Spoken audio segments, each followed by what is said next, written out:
There is unbelievable news breaking at lifesitenews.com. We have exclusive news that the Biden DOJ, the Department of Justice, is torturing pro-lifers in prison. We have evidence of incarceration for over 15 days with all the lights on, which is defined by the UN as torture. And also we have the refusal of medical treatment for a needed hip replacement. It's unbelievable what's going on, and it is political. The reporter on this is LifeSite's DC correspondent, Louis Konofsky. Louis, welcome to the program. Thank you, John Henry. Now, you're breaking an unbelievable story here. How did you get access to this information? I have direct contact with all the pro-lifers who have been in prison, and I've kept up correspondence since their sentencing, or sorry, since their convicting in the fall as we await sentencing. And I also know others who have been in contact with them over these last few months, including relatives of the prisoners. So what I'm about to offer you is about as direct from these prisoners as possible, given their circumstances. And we do have testimony from them. So let's start off with how many pro-lifers are in jail anyway right now? There are 8. One is on house arrest, Paulette Harlow. Her sister is in jail, and she's one of the persons who has suffered. These 8 prisoners right now, how long have they been in? The first group to be in prison took place August, September. So the trials extended over several months because they split it into 3 different trials, even though they were treated as one big group. But the last group that got in was, I think, in October. That was the last sentencing. So we're talking about they've been in jail half a year now. Yep. Some 8 to 9 months. Okay, so some coming up to a year. So it's unbelievable.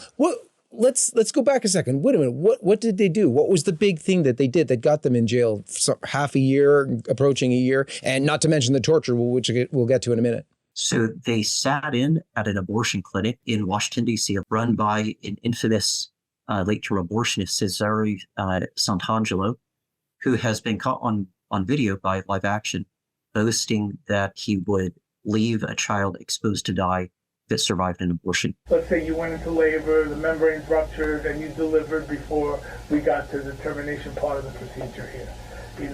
Then we would do things, we would not help it. Okay. Let's say we wouldn't intubate. Okay. So these protesters went in October 2022, to the entrance. They knew they were violating the FACE Act, and it was civil disobedience in line with the civil rights movement. And the Operation Rescue. This was an attempt to resurrect traditional pro-life rescue at abortion clinics. And given the late-term status of the abortions going on in D.C., they wanted to make a special stance there in the nation's capital. It's political activism. It's peaceful political activism. And it's activism based on the guy got caught doing something which even in our the pro-abortion land, as the various pro-abortion presidents have made it, is still illegal, and the authorities are doing nothing about it. So they go and do something, and then they're arrested brutally. Unlike, you might say, there's millions of protesters who've gone and done sit-ins, but who weren't arrested because, that's just political discourse. Anyway, special treatment for the political enemies of the left. So here we have these pro-lifers in jail. Now, these aren't young people. These are older people. Some of them are younger, but the older people, they're suffering greatly. Let's focus on Heather Idoni for a moment. Who's Heather Idoni?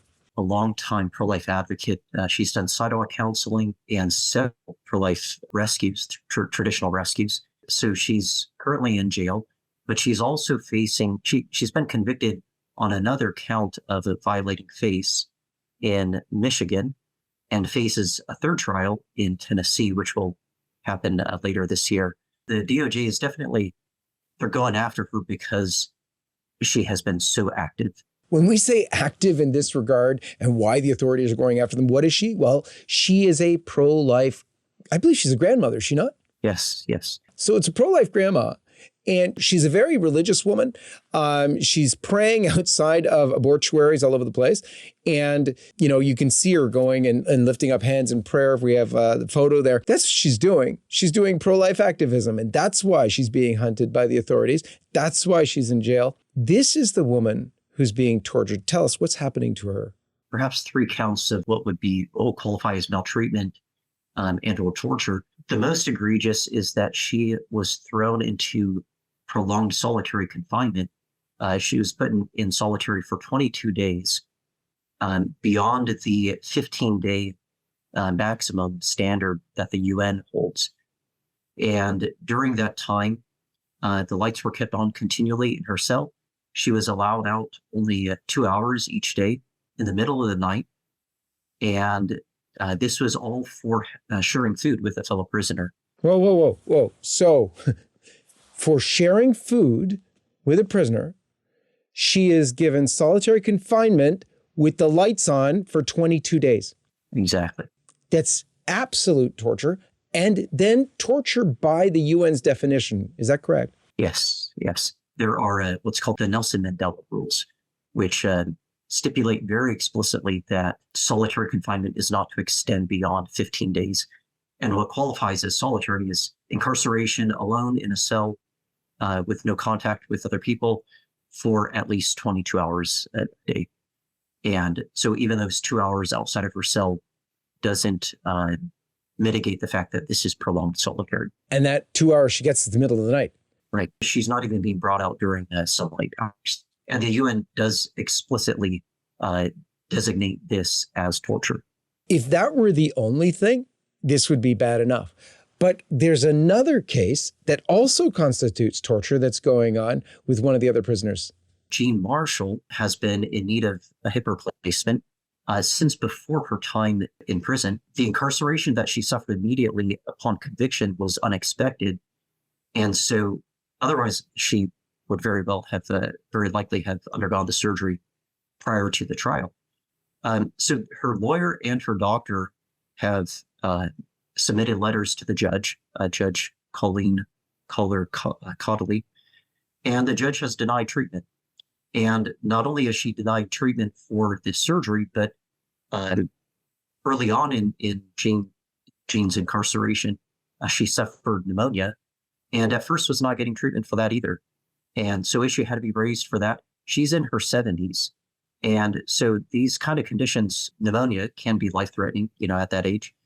I saw Jean after she was incarcerated. She was brought back to the courtroom to testify on behalf of her sister Paulette.